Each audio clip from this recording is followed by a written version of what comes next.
You know, when a band sounds all heart and soul, that's because of the people who make it up.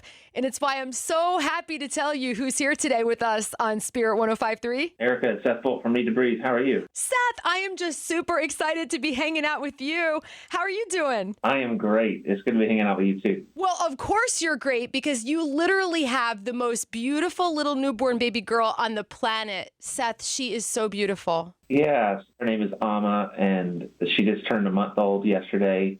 I smile every time I look at my phone. I've got got her as my background on my home screen. She's bringing us so much joy. Seth, there's this one picture on your Instagram where she is on your wife's shoulder and you're just looking at her. And honestly, it's one of the most beautiful things I've seen in some time. Yeah, thank you for saying that. You know, I'm the last member of Need to Breathe to have kids, so I've been Uncle Seth for like a decade now, and I'm just been so excited to start this journey myself. So my wife Tori and I, after 7 years of finally entering the parent phase, just couldn't be happier. I feel like my heart is growing, like 3 sizes. Yes. Just from what we're experiencing right now. That's the perfect definition of becoming a parent. Now, I know there's a story behind Amma Grace's name because I think most of us have heard the name Amma, but Amma is different, right? Yeah. So it's pronounced Amma, like mama. I'd never heard of the name before.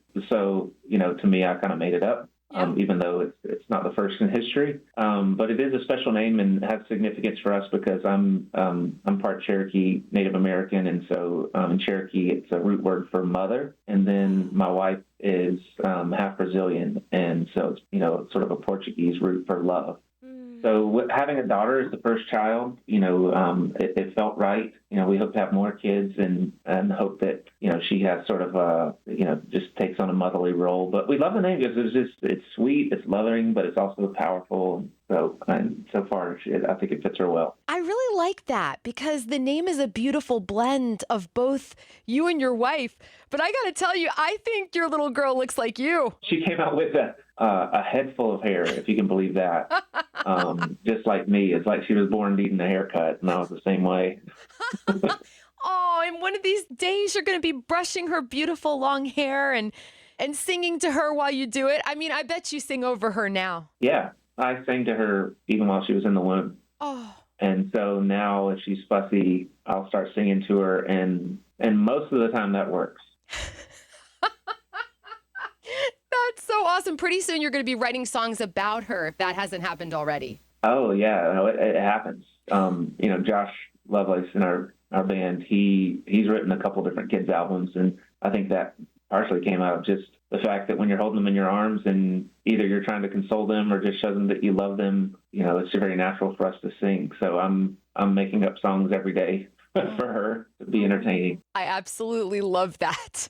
How has becoming a dad changed your relationship with God the Father? I was just telling my wife the other day, Amma was being fussy, and I told her, I was like, it's wild. She doesn't understand right now that she's going to be okay, or that, the feelings that she has of uncomfort or discomfort are very short. To her, that discomfort feels like it's probably going to last forever, and I was like, I wish I could just tell her, like, you're going to be okay, and we're going to always look out for you and take care of you. And as I was saying it, I was like, oh, wow, I think this just gives me a new perspective on what it's like to be human and, to be an adult, because adults are the same way. We have, challenges arise in life all the time. It just feel like in the moment you're like, oh, like this is too much, or like it feels like it's not going to end. And ultimately, every time we don't know how it's going to work out or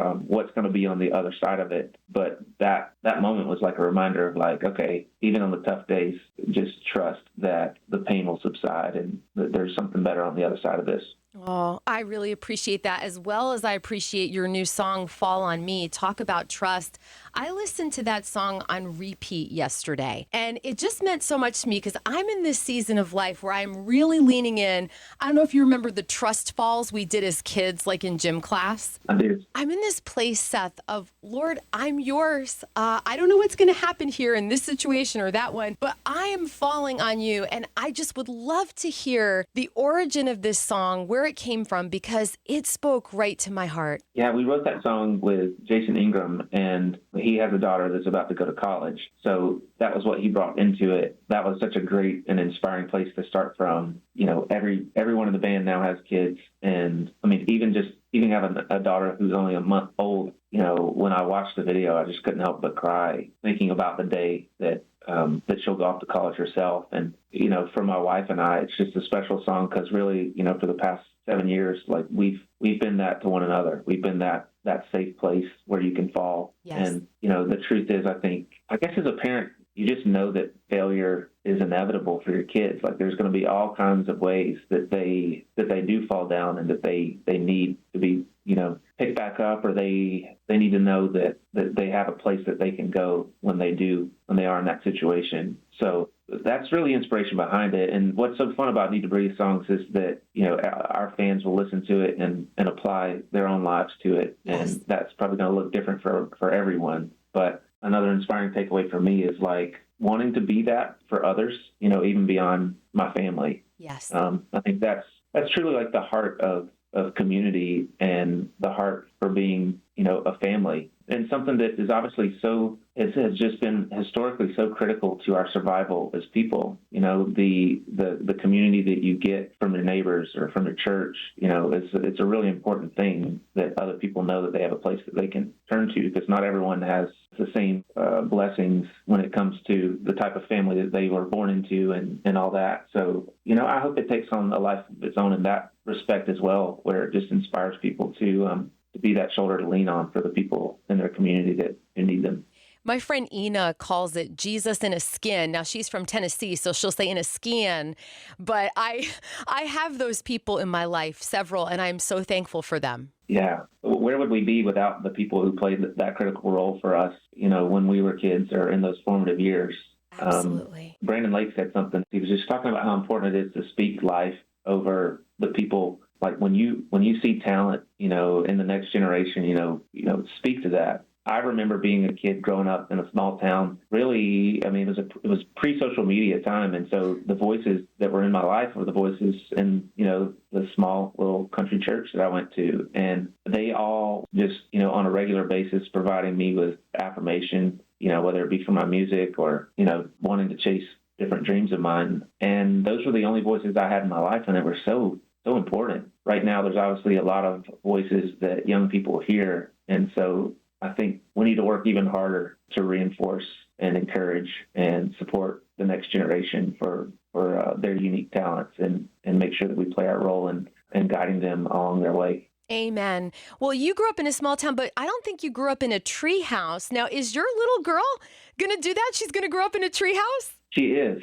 Yes. She absolutely is. She already is. So actually, the first treehouse that I built, I met my wife while I was building it and decided to make it worthy of our honeymoon. So I was very inspired to build a magical treehouse that would be just a really cool, unique surprise for her. And from there, we really didn't even see any of this coming, but we decided to, you know, make it open to the world, put it on Airbnb. People loved it. Yeah. It became the number one Airbnb in South Carolina. And then now we've had just thousands of people experiencing it. Really kind of evolved into, you know, at first I just knew that I needed a place that I could go, you know, in nature where I could recenter and reconnect. And it's really what Christ did, you know, and the stories in the Bible. You know, Jesus he would go out into nature and he would commune with God. I think, especially in our fast-paced world, it's something that we all need to create some distance from work and to reinvest in our relationships. So I just saw a big opportunity to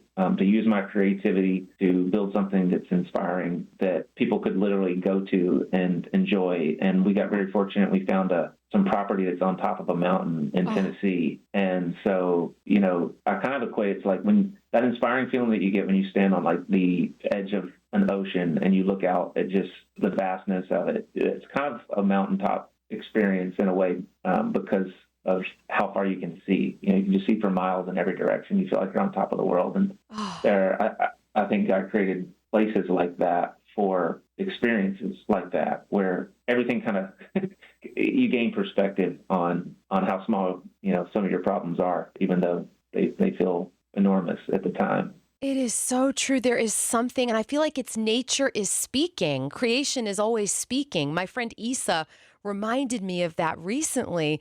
It's like, how incredible is that when you get quiet and you just hear what God's creation is saying, you just feel so whole, you know? It's like, it just redeems all the noise. Yeah. And I actually haven't shared this story much, but the night before we welcomed our first guest in the treehouse, I was spending time with God and just asking Him to meet people there and to really just do the things that only He can do, and to like nourish people and to strengthen relationships and strengthen marriages and those kind of things. And myself that night just had what I would call an encounter with God, where I felt His presence and just said, just kind of, I was kind of like a child, really. I was like, well, this is so amazing. Like, how can I experience this again? And it was like I felt God say, I've been here all along. You've been too busy. You need to slow down, and this is available for you anytime you decide to turn off the other voices and listen only to mine. Seth, that is incredible. I needed to hear that. Thank you for sharing that. You know what's crazy is that you are going to bless your daughter with that feeling one day. One day when she's in those teenage years and she's sitting in that treehouse, she's going to feel that way too. Isn't that awesome? It is. I've already made up my mind that I'm sure this will probably happen organically, but she's going to like find her place where she can go and think, so that when she is feeling down or needing to just process and think, like she can go and have her own special spot where she looks out and gains that perspective. And then the other thing that is really cool that I'm excited, there's a lot of things I'm excited about here. So number one, like just being able to walk around in nature with my daughter and, just marvel at it all. It's such a gift that we have, that we're able to just go and enjoy God's creation. And so getting to teach her about, earth science and the way that the earth works and all that is so exciting to me. I think you can see like the nerd in me coming out right now. I love it. So, the reason why we decided to do Bolt Farm Treehouse is just understanding that like it would give her and our other children the opportunity to serve others and learn the joy of being a blessing to others, because that's such a rewarding thing to do. You are already such a great dad, and I'm going to let you go here, but I do want to tell you, it's funny. I know people will tell you it goes by so fast, but there's something that I don't think a lot of people say that I want to share with you as a parent who has a daughter who's moving out in 9 days into an apartment with roomies. And I remember so clearly and distinctly those moments, those first few weeks and months when Hannah was born. Like they're imprinted on my heart, and you don't forget. And I just wanted to encourage you with that, because I can still see her, this tiny little pink ball of fluff sitting on my husband's shoulder. And they're some of my most precious memories. So you've got so much to look forward to. And I'm just rejoicing with you. Yeah, I'm soaking in every minute of it. And, rapidly filling up my phone with video and photos so I can never forget it. Seth, it's been a privilege, such a rich conversation. Thank you for your time, and give that precious little girl a kiss for us. I'll do it. Thank you. Always great to talk to you.